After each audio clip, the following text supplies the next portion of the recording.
Bonjour et bienvenue dans cette nouvelle vidéo de mathématiques qui parlera pour la séquence 4 de proportion et de pourcentage, une notion que vous avez déjà vue mais que vous devez maîtriser sur le bout des doigts. Commençons par la définition de la proportion. La proportion permet de définir la relation mathématique entre deux quantités ou encore entre deux valeurs.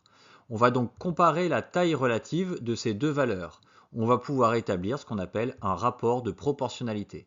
Par exemple, dans cette situation, on voit bien que triste est 2 fois plus petit que heureux, ou encore que heureux est 2 fois plus grand que triste.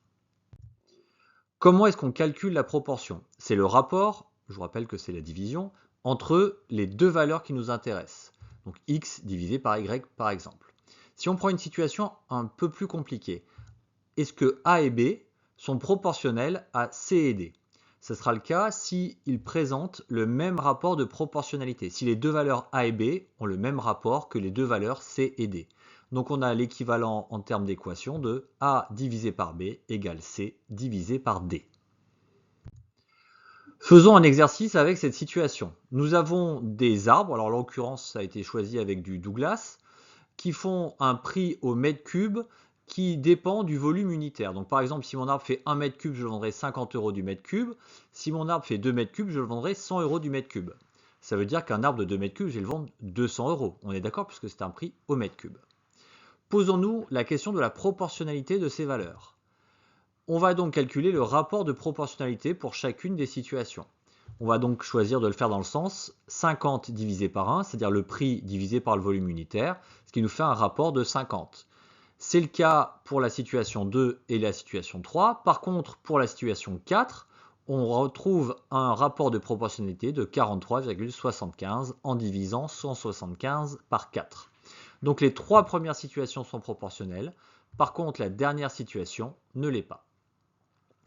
On peut utiliser le produit en croix quand les situations sont proportionnelles. Donc ce produit en croix, on va réaliser un tableau de ce type-là où on cherche une des valeurs et on va constater qu'il y a égalité entre les multiplications des diagonales. Ici en rouge, la diagonale A est point d'interrogation par rapport à la diagonale B et C. Ça s'écrit tout simplement A fois le point d'interrogation est égal à B fois C. C'est bien le produit des diagonales. Vous pouvez utiliser les couleurs si ça vous pose problème. Donc ça, c'est équivalent à dire que le point d'interrogation, c'est B fois C divisé par A. Ou encore, si vous l'écrivez d'une autre manière, B fois C divisé par A en ligne. On va faire un exemple. On va calculer le rendement d'un porteur. Il est capable de débarder 72 mètres cubes en 8 heures. Combien peut-il débarder en 3 heures? On va donc faire un tableau. En première ligne, on a le temps et en deuxième ligne, on a le nombre de mètres cubes débardés. Donc on a bien en 8 heures 72 mètres cubes, donc en 3 heures, point d'interrogation. Donc je vais utiliser mon produit en croix avec la multiplication des diagonales et on va donc retrouver 8 fois le point d'interrogation égale 3 fois 72. Donc on a bien 3 fois 72 divisé par 8, ou encore écrit en ligne de cette manière-là, c'est la même chose. Et on va donc avoir 27 mètres cubes de débardés en 3 heures. Quelle est la relation entre la proportion et le pourcentage? Un pourcentage, c'est un type de proportion qui compare une partie d'un tout ramené à 100.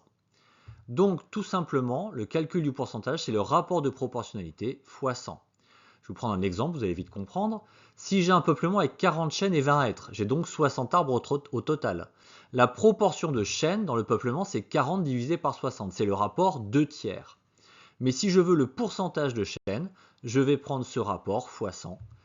Le pourcentage, c'est 2 tiers fois 100, ça fait 66,7%. On utilise pour calculer au plus vite ces notions-là, le pourcentage d'augmentation et de réduction. Donc on dit taux de réduction ou pourcentage de réduction ou d'augmentation, ça sera ici synonyme. Donc pour déterminer le pourcentage d'augmentation, alors c'est la même chose pour la réduction. Je dois avoir une valeur initiale et une valeur finale. L'augmentation, c'est évidemment la valeur finale moins la valeur initiale. Alors parfois, la valeur finale est inférieure à la valeur initiale, donc ça ne sera pas une augmentation, mais ça sera une réduction. Le pourcentage, c'est l'augmentation divisée par la valeur initiale fois 100. On va prendre un exemple. On a un prix du bois de 94 mètres cubes, c'est la valeur initiale en 2022, qui va passer en 2023 à 84 € par mètre cube. C'est ma valeur finale. Donc l'augmentation, c'est 84 moins 94, ce qui fait moins 10 € par mètre cube. J'ai perdu 10 € en un an.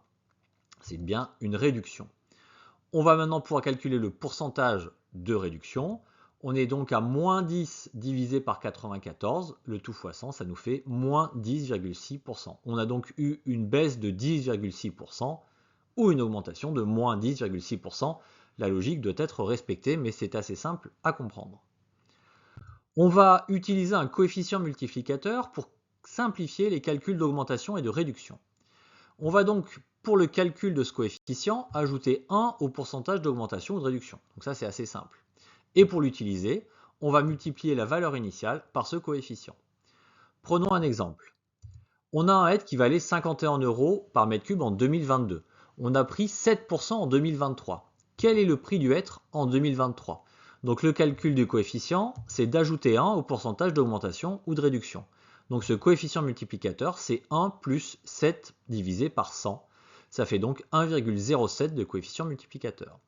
Pour l'utiliser, je vais multiplier la valeur initiale par ce coefficient. Donc j'ai 51 €.